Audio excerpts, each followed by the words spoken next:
રાષ્ટ્રીય અંધજન મંડળ આણંદ દ્વારા ભાગવત કથા જ્ઞાન યજ્ઞનું આયોજન કરવામાં આવ્યું। દિવ્યાંગ બાળકો આધ્યાત્મના માર્ગે જઈ પોતાનું જીવન સાર્થક કરે તે માટે રાષ્ટ્રીય અંધજન મંડળ આણંદ દ્વારા ભાગવત કથાનું આયોજન કરવામાં આવ્યું। આ પ્રસંગ અંધ અને દિવ્યાંગ બાળકોના સર્વાંગી વિકાસ માટેની એક સેવા યાત્રા છે। કથાનું રસપાન ધર્મશાસ્ત્ર સાથે પીએચડી અને રાષ્ટ્રપતિ એવોર્ડ વિજેતા પ્રજ્ઞાચક્ષુ વક્તા ડોક્ટર કૃણાલભાઈ શાસ્ત્રી દ્વારા વ્યાસપીઠ પર બિરાજી કરવામાં આવી રહ્યું છે। આ શ્રીમદ ભાગવત સપ્તાહ જ્ઞાન યજ્ઞમાં સમસ્ત ગુજરાત બ્રહ્મ સમાજ રાજ્યકક્ષા આણંદ શહેરના પ્રમુખ હોદ્દેદારો તથા બ્રહ્મ પરિવારના સભ્યોએ હાજરી આપી અને ભાગવત ભગવાનના આશીર્વાદ પ્રાપ્ત કર્યા હતા।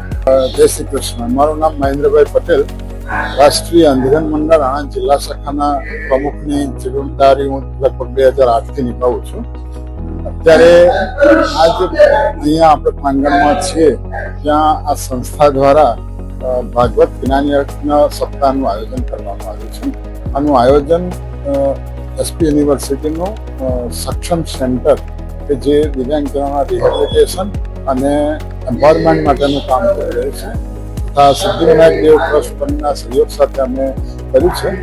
3 ડિસેમ્બરના આગળના દિવસે એટલે 2 ડિસેમ્બરથી ચાલુ થયેલો આ સપ્તાહ એવા શુભ આશયથી ગયું છે કે દિવ્યાંગજનો ખૂબ ઉત્તમ ઉદાહરણ સમાજને પાડી શકે, એટલા માટે જ અમે દિવ્યાંગ સંત સમાન પ્રકૃતિ સમાન પીએચડી એમએમાં ધર્મશાસ્ત્રમાં એમએ અને ખૂબ જ જ્ઞાની એવા શ્રી ડૉક્ટર કૃણાલ સ્વામીને અમે અહીંયા વ્યાસપીઠ પર લાવ્યા છીએ અને એમની અમૃતવાણી દ્વારા અમે સમાજને સંદેશો આપવા માંગીએ છીએ કે દિવ્યાંગ વ્યક્તિ ફક્ત બેચારા નથી હોતા પણ એક સમાજને સમાવેશી સમાજ બનાવી શકે છે। જ્ઞાન, ધર્મ, વ્યવસાય બધા ક્ષેત્રે એમના દ્વારા ખૂબ પ્રેરણા મળે છે। એ પોતે બલ તો છે, ઘણા બધાને રોજગારી પૂરી પાડે છે અને નિરાશામાંથી બચાવી રહ્યા છે।